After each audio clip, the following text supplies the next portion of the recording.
皆さんこんにちは、ウシャスライムです。というわけで今回は僕がいつも動画編集をしたり、お絵描きをしたり、時にはゲームをしたり、手書きメモを書いたり、あるいはダラダラと YouTube を見たりして過ごしているデスク周りは一体どうなっているのか、その全貌を余すところなく皆さんにご紹介していきたいと思います。なお、動画内で登場するアイテムについては全て概要欄に記載しておりますので、気になった方はぜひそちらも合わせてチェックしてみてください。それでは行ってみよう。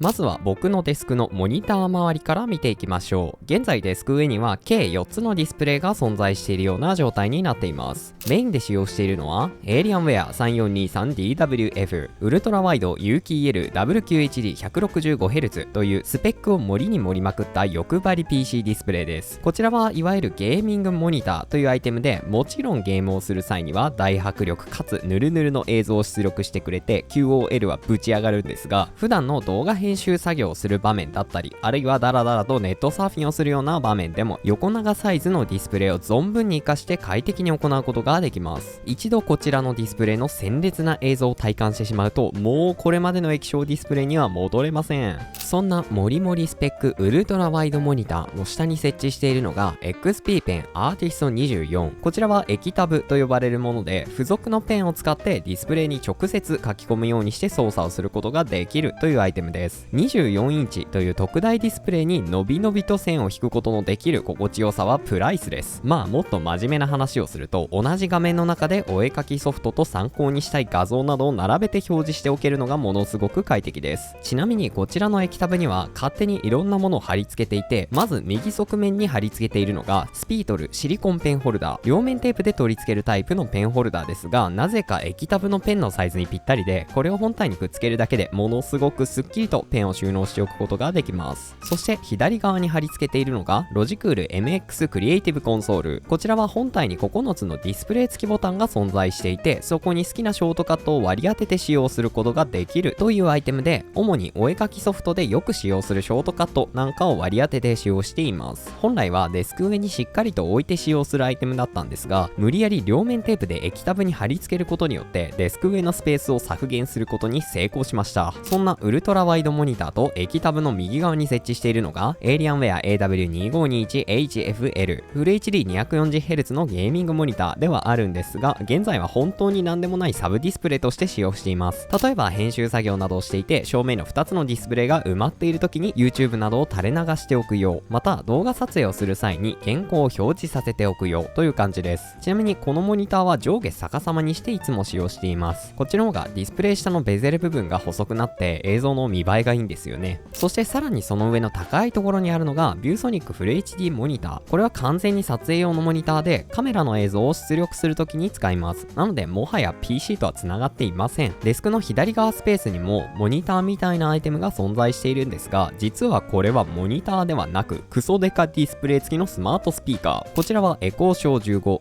機能としてはディスプレイの存在していないスマートスピーカーと基本一緒であり、例えば電気つけてと話しかけるだけで部屋中の電気をつけてくれます。個人的には自分の手足を使わず音声のみで操作をすることができるというのがものすごく快適で、もはや手放すことはできません。それからこちらのエコーショー15は持ち前のクソデカディスプレイを活かして贅沢に画像のスライドショーを行うことができます。というかこれがむしろこちらのアイテムを設置している最大の理由ですね。使い方も超簡単で、某大手通販サイトが提供しているクラウドストレージに画像をアップロードしたら、あとは写真見せてと声をかけるだけでスライドショーを展開してくれます。僕はキモいオタクなのでデスクにいる間は無限にオタクピクチャーをスライドショーして生活しています。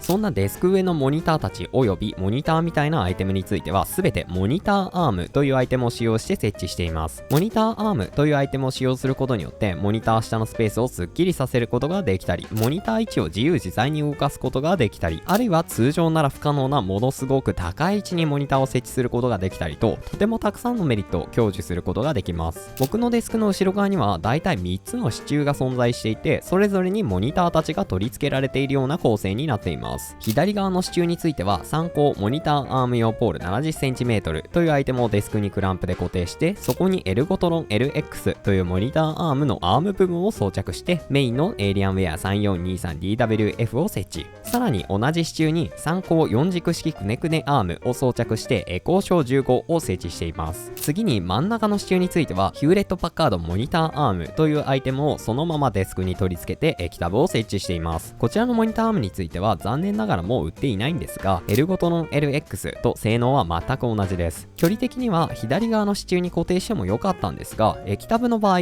特に位置調整を行う頻度が高く、その度に同じポールに取り付けているモニター全体がグラグラしてしまうのが煩わしいと感じたので、独立した支柱で設置をすることにしています。そして右側の支柱については同じく参考モニターアーム用ポール 70cm というアイテムをデスクに固定して、そこに Amazon ベーシックモニターアームのアーム部分を取り付けて、エイリアンウェア AW2521HFL を設置。さらに高いところにエルゴトロン LX のアーム部分を取り付けて、撮影用のモニターを設置という具合になっています。そんなわけでモニターアームをフル活用した構成になっているので、例えばがっつり動画編集をしたり原稿を書いたりする際には、メインのウルトラワイドモニターを手前までググッと引っ張って、かつ少し高さを下げることでとてもちょうどいいポジションで作業を進めていくことができますし、逆にお絵描きをする場面では奥にある液タブを手前までググッと引っ張ってきて、かつ角度も超簡単に調整することができるので、あらゆる PC 作業がはかどって仕方ない。ちなみにモニターアームをクランプしている部分には補強プレートというものを添えています。以前使用していたデスクでこんな感じのプレートなしでモニターアームを酷使していたら、天板の一部ががっつりとへこんでしまい、ものすごく落ち込んだ経験があるので、僕は忘れずに使うようにしています。あとこの補強プレート周りの空間結構デッドスペースになりがちなので、僕はこんな感じで植物を手前に置いてお茶を濁しています。こちらは100均で買ってきたパキラのパキちゃん。日当たり最悪の劣悪な空間で生活していただいているんですが、うちに来てから3年目に突入しました。その年月の分、そこのあたりに藻が発生してきてしまったので、いずれお掃除してあげないといけないんですが、ここまで来るとかなり愛着が湧いてきますね。ちなみに手元を照らすためのライトについても、実はモニターアームの支柱に固定して使用しています。こちらはヤマダ照明 Z10R。こちらのデスクライトはクランプ式になっているので、先ほどの参考モニターアーム用ポール 70cm の上端部分に長尾製作所クランプテーブルというアイテムを取り付けて、挟み込むための台座部分を生み出せば、モニターアームの支柱にも固定することができるんです。これによって設置スペースを削減しつつも、2段重ね構成をしているモニターたちよりも高い位置からデスク全体を照らすことができるようになり、ものすごくいい感じになりました。またこちらのヤマダ照明 Z10R はアーム部分の可動域がかなり広く、位置を下げれば手元をがっつりと照らすことができるのも、手書きメモ大好き人間としては結構嬉しかったりします。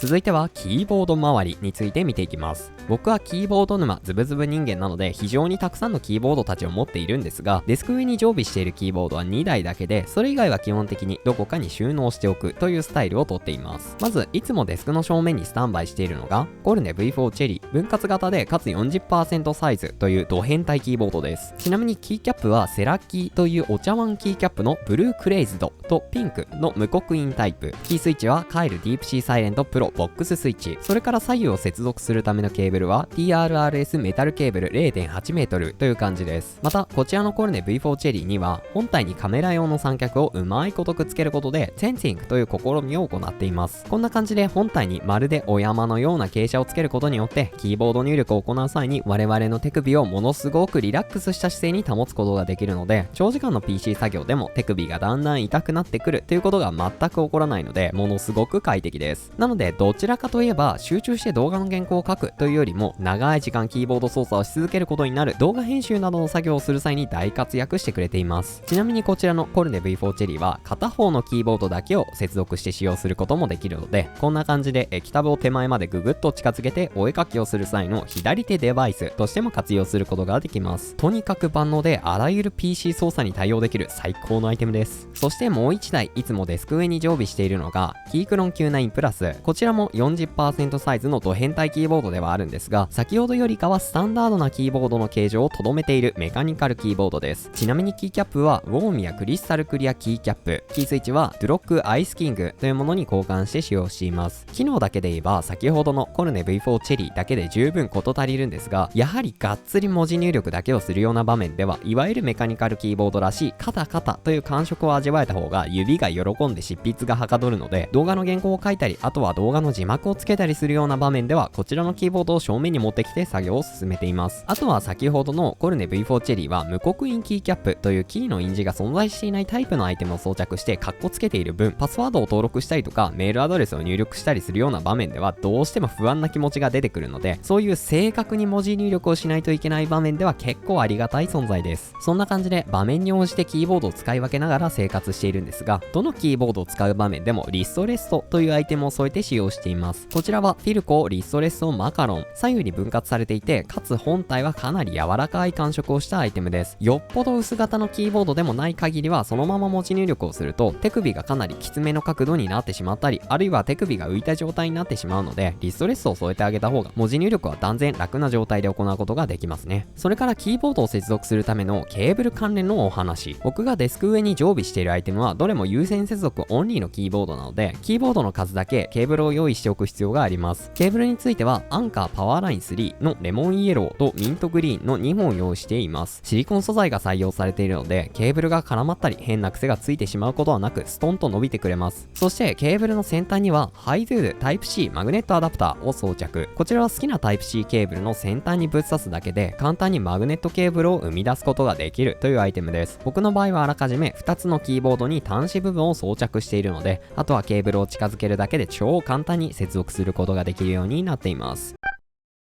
キーボードの次はマウスです。僕のデスクではマウスについても2台のアイテムをいつも常備していて、それらを使い分けるような形になっています。まずメインで使用しているのはロジクール MX マスター 3S、 ワイヤレスで使用することのできるマウスで、本体が絶妙な傾斜を描いており、長時間マウスを握り続けていても手首が疲れてくるなんていうことが全く起こらない、控えめに言って最高のマウスです。さらには通常のホイールだけでなく、親指部分にはもう一つホイールが搭載されていたり、そもそも搭載されているホイールがマグスピード電池スクロールホイールというもので、回し方に応じて瞬時にフリースピンモードに切り替わってくれたりと、とにかく機能がてんこ盛り。動画編集をする場面ではもちろんのこと、普段なんとなくネットサーフィンをしたりとか調べ物をしたりするような場面でも基本こちらのアイテムを握りながら生活しています。そしてもう一つ用意しているマウスがケンジントンスリムブレードプロトラックボールマウスと呼ばれるアイテムで、本体中央に大きなボールが搭載されており、これをくるくると転がすことによって PC 上でマウスカーソルを動かすことができるというアイテムです。こちらのアイテムは僕が PC でお絵描きをする際にいつも使っています。僕が PC でお絵描きをする際には正面にある液タブをぐぐっと手前まで近づけることになるんですが、こうなってしまうともはや僕の正面はほとんど液タブに占領されるような形になるので、通常のマウスを振り回してマウスカーソルを動かすようなスペースは残されていないわけです。そんな時にこちらのケンジントンスリムブレードプロを液タブの右側に添えてあげれば、こちらのアイテムはもはや本体を振り回す必要がなく、ボールをくるくると転がすだけで PC 操作を行うことができるので、ものすごくお絵描きがはかどります。またこちらは本体中央にボールが搭載されているアイテムなので、液タブのペンを握りながらでも操作しやすい点もかなりありがたい。ちなみにこちらもワイヤレスのマウスです。僕はデスク上でマウスを振り回しながら生活しているので、当然マウスパッド的なアイテムが欲しいところなんですが、僕はマウスパッドの代わりにデスクマットというアイテムをデスク上に敷いて、その上でマウスを振り回すことにしています。こちらは伊藤屋デスクマットワイド、結構ちゃんとしている革製のアイテムです。さすが文具店が手掛けるアイテムなだけあって硬さが絶妙で、A4 の紙を持ってきてボールペンで何か手書きする際の下敷きとしてもかなり大活躍してくれます。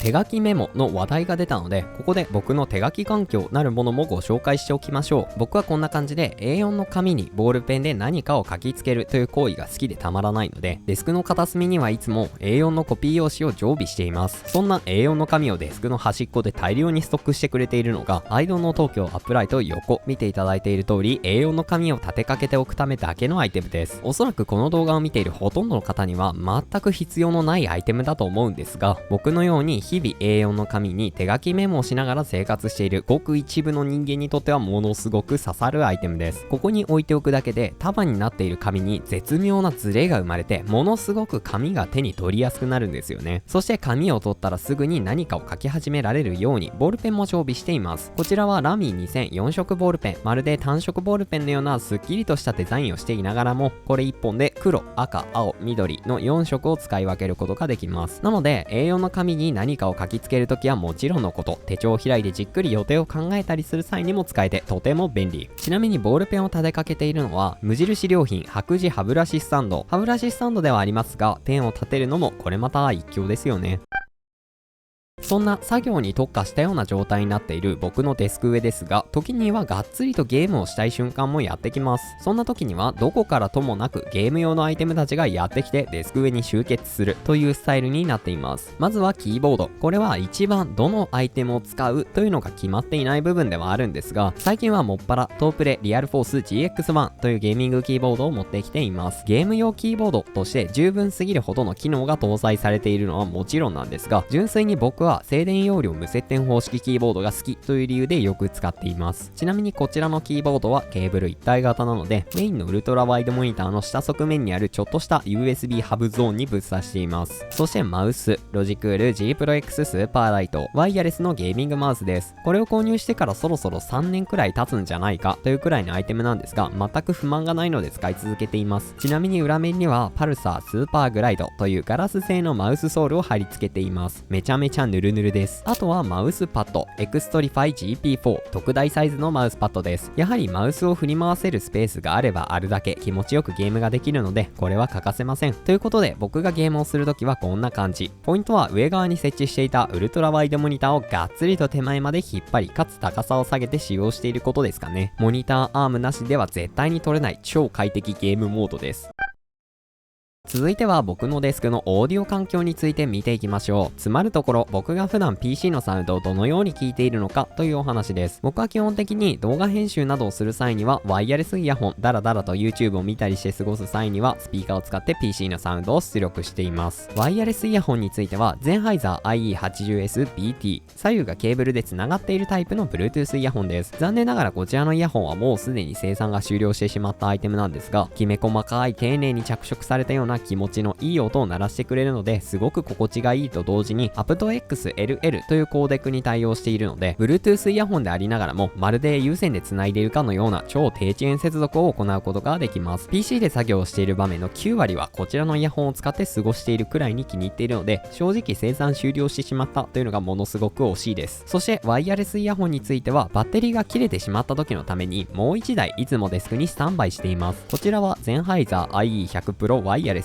同じくゼンハイザーから登場している Bluetooth イヤホンなんですが、こちらはモニターイヤホンといって音に味付けがなく非常にフラットなサウンドを出力してくれるタイプのアイテムです。ちなみにこちらのイヤホンもまた aptX LL というコーデックに対応しています。なおどちらのイヤホンにもアズラセルナイヤフィット MAX というイヤーピースを装着しています。イヤーピースというのはカナル型イヤホンの先端にくっついている柔らかいパーツのことです。こちらのイヤーピースは硬さとホールド力が両立されていて、まるでふわふわの綿を耳の中に突っ込んだかのような感触でありながらも耳から外れてしまう気配の全くない素晴らしいフィット感を提供してくれます。よくイヤホンを使うという方はイヤーピースにもこだわってみるとかなり QOL が上がります。ちなみにこちらのアズラセルナイヤフィット MAX については新作のアズラセルナイヤフィット MAX ASMR というアイテムが登場していて、こちらも僕はネホンなどで使用しているんですが、さらに密閉感がプラスされたような驚愕の性能になっているので、今から買うなら ASMR バージョンの方がおすすめです。ちなみにワイヤレスイヤホンについては PC 作業する際はいつもエコーショー15というクソデカディスプレイ付きスマートスピーカーに引っ掛けています。ここが使いたいと思った時に手に取りやすくてかつちょうどいい場所なので見栄えはあまり良くないんですが、ついついここに引っ掛けてしまいます。もしもワイヤレスイヤホンのいい収納方法があれば教えてください。動画編集などを作業する際にはイヤホンを装着するんですが、逆にそれ以外の場面ではスピーカーで音を垂れ流していることの方が多いです。僕が使っているのは BOSE Wave Music System。こちらはスピーカーというよりも CD やラジオなどを再生することができるプレイヤーに近いアイテムで、ここに外部出力としてケーブルをぶっ刺すことで PC スピーカーに転用しているような形になります。こちらのアイテム十数年前に販売されていたアイテムなんですが、あまりにも音がクリアなので今でも贅沢な PC スピーカーとしてデスクで活躍してくれます。基本 PC を使用している際はワイヤレスイヤホンを使うかスピーカーを使うかのどちらかなんですが、音楽をがっつり聴きたいとか映画を見たいなんていうタイミングではヘッドホンを使うこともあります。こちらはハイファイマンデバプロ開放型ヘッドホンと呼ばれるアイテムで、ヘッドホンの外側部分が網網になっていて、ここからがっつり音が抜けていくような構造になっています。なのでいわゆる残響感みたいなものがほとんどなく、まるで広いホールで生の音を聞いているかのようなすがすがしいサウンドを楽しむことができます。しかもこちらは付属のレシーバーを使用することで Bluetooth ヘッドホンとしても使用できるので、めちゃめちゃ便利なアイテムでもあります。ただ Bluetooth で使用している際にはものすごい遅延が発生するので、基本はは音楽鑑賞用、映画もギリギリ見られるかなという感じです。そんなイヤホンヘッドホンやスピーカーとの接続を一挙に引き受けているのが EPOS GSX1000 セカンドエディション、ゲーム用サウンドカードなんて呼ばれたりするアイテムです。簡単に言えば PC 直差しよりもこのアイテムを通してイヤホンなどを接続すると音が綺麗になります。ゲーミングとは言いつつもかなりの高音質で音楽もがっつり聴くことができますし、何より本体に特大リングがついていて、ここをぐるぐると回すだけで簡単に PC の音量を調整することができるというのがめちゃめちゃ便利。さらにはここにイヤホン用のケーブルとスピーカー用のケーブルをそれぞれぶっ刺しておけば、もはや PC の設定をいじるまでもなく、このアイテムを少し触るだけで瞬時に出力を切り替えられるというのが大変ありがたい。もはやサウンドカードというよりもデスク上の便利アイテムみたいな存在になっています。僕は基本 Bluetooth のイヤホンやヘッドホンを使用しているわけですが、これらのアイテムは直接 PC と接続しているわけではなく、トランスミッターと呼ばれるアイテムを介して接続をしています。こちらはゼンハイザー BT-T100。こんな風にデスク上に置いておけば、あとは使いたいイヤホンの電源をオンにするだけで簡単に接続することができます。しかもこのトランスミッターというアイテムは 3.5mm 端子を経由してサウンドカードに接続されているので、どのイヤホンヘッドホンを使用する際にも PC 側で出力設定を切り替える必要はなく、またサウンドカード側でイコライザーをかければそれがそのままワイヤレスイヤホン側に到達するので、かなり快適なワイヤレス環境を構築することができるようになります。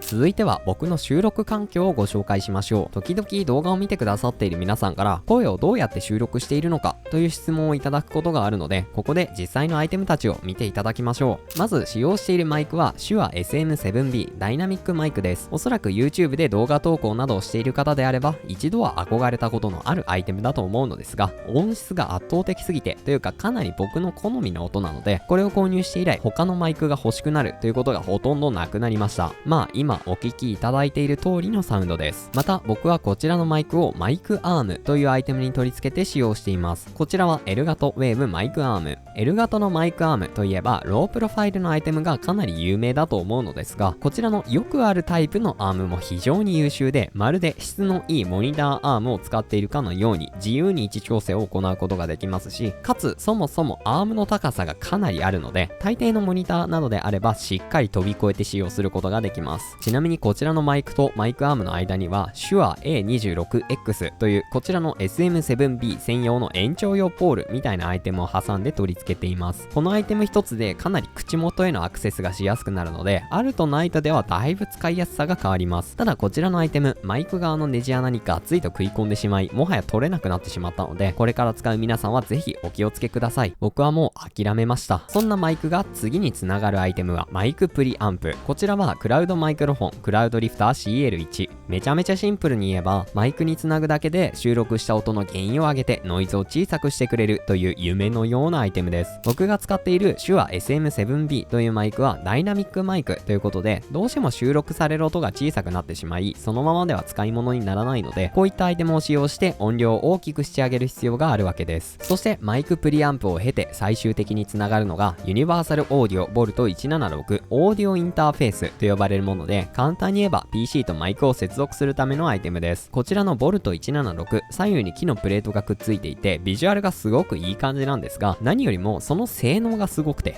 こちらのオーディオインターフェースにはコンプレッサーというものが内蔵されているので、こちらのオーディオインターフェースを通して録音するだけで音量のバランスを均一にしてくれて、ものすごく聞きやすいサウンドになります。しかも音割れすることがかなり減るので、原因の調整に気を使うシーンも少なくなって収録がめちゃめちゃ楽になりました。ちなみにもしかしたら他の方の動画に比べて僕の音声は若干ガサついている感じがするかもしれませんが、これはこちらのオーディオインターフェースに備わっているヴィンテージマイクプリアンプモードによるものだと思います。もちろんオンオフはできるんですが、僕はこのコンプレッサーで思いっきり押しつぶしたようなラジオっぽいサウンドが好きなので、いつもこれで収録しています。あとは細かいところで言うとケーブルですかね。正直全くこだわっていないです。マイクとプリアンプを接続しているのはオーディオテクニカ ATL458A というよくある XLR XLR ケーブル、それからマイクプリアンプとオーディオインターフェースを接続しているのは最上2534というビジュアルで選んだ短い XLR ケーブルです。そんなわけで僕の収録環境は以上です。それ以外のことは何もありません。たまにソフトで音声の調整をしていたりしますかとも聞かれるんですが、一切やっていません。このマイクたちで収録した音をそのまんま編集ソフトにぶち込んで映像化しています。なのでおそらく僕と全く同じ収録環境はめちゃめちゃ簡単に作れると思いますので、もしも僕の動画の音声を聞いてなんか音質いいなと思ってくださった方はぜひそのまんま真似をしてみるときっといい音で収録できると思います。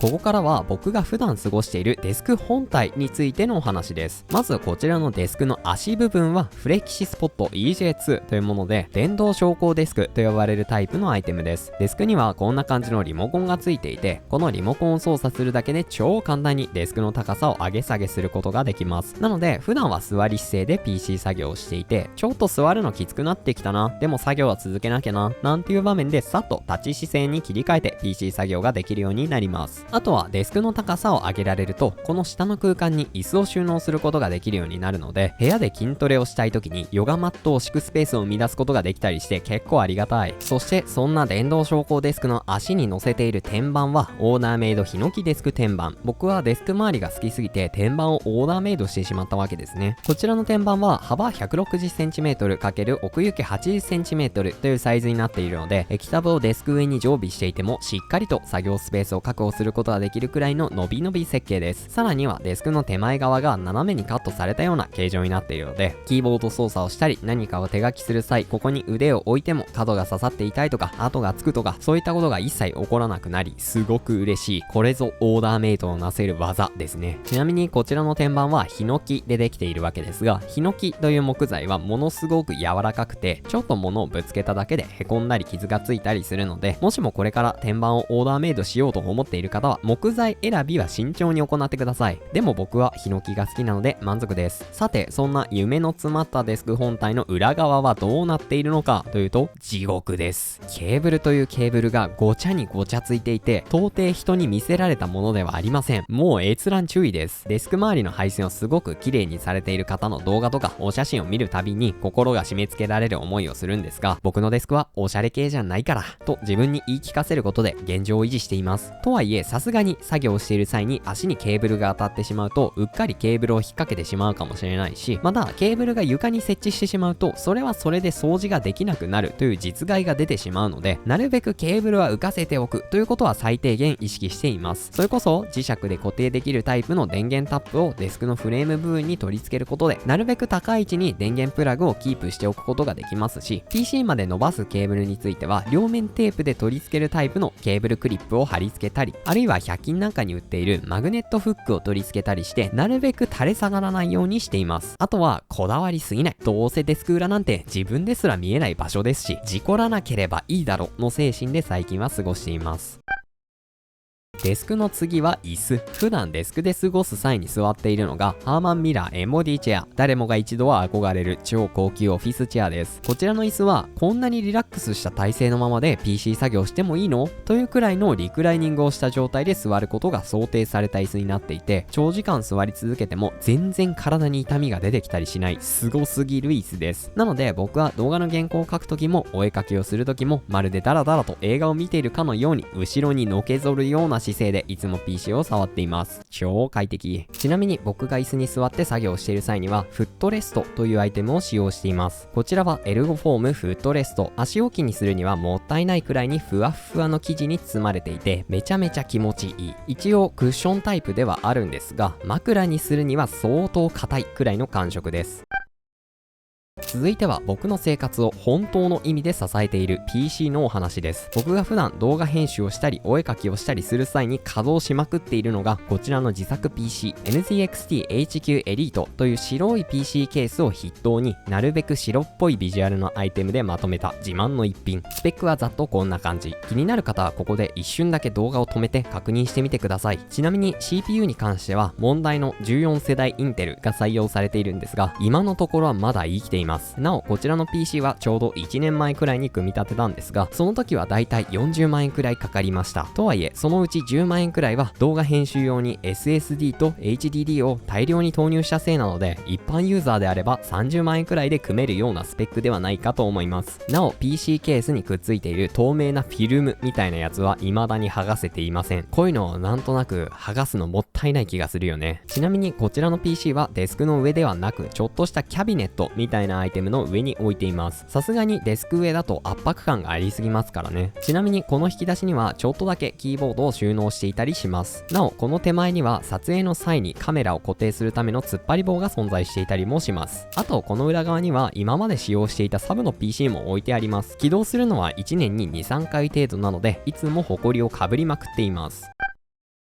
さて、最後にご紹介するのが僕のデスクの左側のスペースに存在している趣味のアイテム展示スペース、ローや木目調オープンラックという棚を設置して、この中に美少女フィギュアやキーボード、キースイッチや時計、ルームフレグランスなどなど僕の好きなアイテムたちを放り込んでいます。この空間さえなければ僕はクールなガジェット系 YouTuber として売っていくことができたんですが、この空間のせいで僕が救いようのない肝オタクであることが明らかになってしまうわけですね。絶対に人に見られちゃいけない空間です。こちらの棚は2階建てになっているんですが、2階部分は美少女フィギュアとか CD とかキーボードなどを飾っていて、あとはルームフレグランスですかね。こちらは白ルームフレグランスサボン、僕が一番好きな香りです。同じ香りの香水も持っています。それから二酸化炭素濃度計、この数値を見ながらなるべく頻繁に換気するよう心がけています。それから1階部分、こちらも美少女フィギュアとかキーボードとかキースイッチの瓶詰めなどを飾っていて、あとは先ほど登場したトランスミッターを置いていたり、その上に時計を置いていたり、あとは物置みたいなスペースになっていて、たまに使うボールペンが立ててあったり、リコー GR というカメラが置いてあったり、あとはその時に読んでいる本が平積みされていたりします。ちなみにこの横には大量の A4 用紙がストックしてあります。僕くらいの手書き大好き人間になると、包装された紙が積み上がっているのを見るだけで心が満たされますからね。あとは棚の下のスペースには、これまたよく手に取るキーボードを忍ばせておいたりとか、棚の上のスペースにはスピーカーを置いていたりします。ちなみにこの棚のライティングに関しては、棚の手前のフレームに LED テープライトを貼り付けていて、それから棚の奥のスペースには IKEA カップラーケというちっちゃいライトを設置しているという感じです。これが僕の背後にいつも映り込んでいるオレンジ色をした空間の全貌でした。